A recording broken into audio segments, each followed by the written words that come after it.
I love winter gardening. It's just so much more chill. It's actually spring. What? It's spring! Spring? Oh no!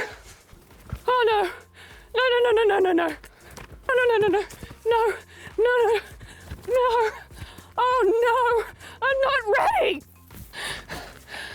I guess I'd better start making YouTube videos again. In this video, I'm gonna share the big mistake we made with our IBCs and a little bit of an update on what we've been doing here in the garden over winter. Welcome back! There's like 2,000 of you here now. That's amazing. Thank you for being here and welcome to my garden. I know you're all here to hear about the IBC mistake, so let's get into that. So at the end of summer, I did a little review on how these have gone. Thanks for all the love on that video. Go check it out if you haven't seen it. There's links in the description. And we're loving them. They're amazing passive watering systems for your garden. Oh, that's too good to be true. I thought the water was just evaporating out of the top of them. Turns out it was actually leaking through a hole in one of the IBCs underneath this wooden paneling. And we discovered that a rat had in fact chewed all the way through the plastic into the reservoir, and the reservoir was just leaking out all over the ground. So it was slow, so we didn't really notice at first. So we had to pull all this paneling off in the areas that we thought it was leaking, find the leaks, stick some nails and silicone in there, and then tape up the holes. So hopefully that fixes the problem of the leaking. But there's no guarantee that it's not going to just eat through them again. So we're trying to keep some like water underneath for the rat so that it doesn't have to chew through the plastic again to get water. But we did also find its little nest in the corner, and it was a beautiful spot for a rat because it's warm and dry and there's easy access to food. So really all we did by putting this paneling on was just make a really nice rat habitat. It's very pretty, very aesthetic for my videos, but all we did was make a rat house. Do be aware of that if you're going to do your own IBC wicking beds. Because we've just created another problem for ourselves. As you can imagine, this is not really a topic I wanted to be talking about on the internet, because what do you have to do with rats? If you don't want them eating all your vegetables, kill them. Why is that upside down? That doesn't make any sense. Does anyone know how to get rid of rats? Because I don't like poisoning them, but I'm also not getting any food from my garden at the moment, so yeah, let me know in the comments. Now, my dad being my dad, he has come up with a way of rat-proofing these beds. Oh, gee, lucky for you, you've got an engineering dad. It involves a lot of mesh and some like metal bits on the feet so that they can't run up and get into it.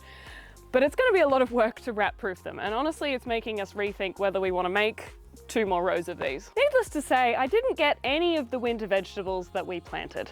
There was 1 broccoli. I got 1 broccoli and that was delicious. But considering I planted like 2 punnets of broccoli, 2 punnets of cauliflower, and I didn't get anything, I got just the broccoli. So it's been very disheartening in this garden, to be frank. This garlic patch is probably the thing that's doing the best out of everything because the rat can't get to that. But these broccolis that we planted in the middle, not having a good time. I didn't get to eat any of this. This is all rat. This was once a cauliflower. I came along one day and there was a beautiful cauliflower and I got really excited. I didn't take any videos of it.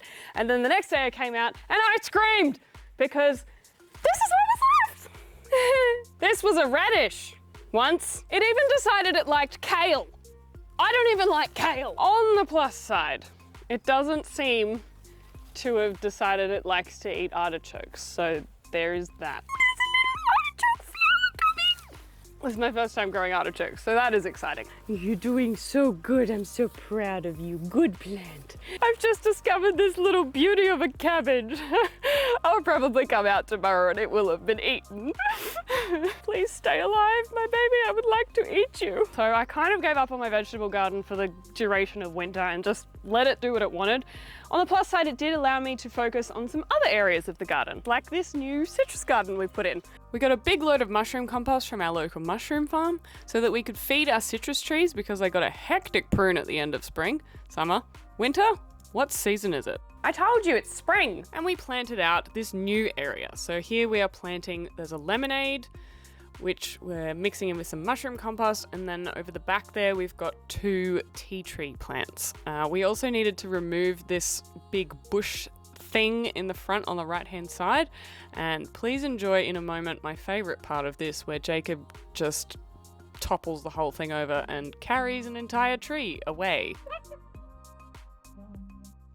Isn't it great to have muscles, or at least a man with muscles? So this area hasn't done all that much yet, but now that spring's hitting and the weather's warming up, it's gonna start going really soon. All of those roots will have had time to get down in the soil and get really established. And now that the warm weather is starting, we're expecting a bunch of growth from these little trees. Yay! Well, it sucks to have to buy compost in. We do like supporting our local mushroom farm.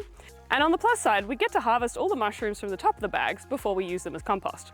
And this time we ended up with a lot of mushrooms. Like a serious amount of mushrooms. Like guys, we got so sick of mushrooms. It was like 10 kilos of mushrooms. I'm really grateful for food processors and freezers. So many mushrooms. We had mushroom soup, we had mushroom pasta, we had mushroom stew. You can eat a lot of mushrooms, but also you get really sick of mushrooms really quickly. They have quite a distinctive flavor. Anyway, despite my enthusiasm for gardening waning significantly due to the rat, I did manage to start all my seeds inside on time, so I am on track with my tomatoes, capsicums, chilies, and eggplants. So that's something. But the seed raising house is broken, so I'm also gonna have to fix that at some point, somehow. So that's a brief overview of everything we've done over winter. Well, not everything, but you get the idea. Now with spring well and truly here, it's time to wrestle back control of my veggie garden. So tune in next fortnight for a video on how we use chickens to manage weeds and wrestle back control of overgrown areas. And if you have any tips on how to deal with rats in the garden, please help me. Subscribe for more garden magic. It's not really magic, this one. It was nice for me to get off the content creation treadmill for a bit. I've written a short film, which I will be directing and producing in the next 6 months, so that's exciting. Not that you care about that, you just care about the IBCs. But now that spring's upon us, like a rose, I must bloom forth back into the world, like the bees do. All right, that's enough from me. Goodbye. I forgot how exhausting this is. Why was I even in this video? I had 2 lines. It was a lot of effort.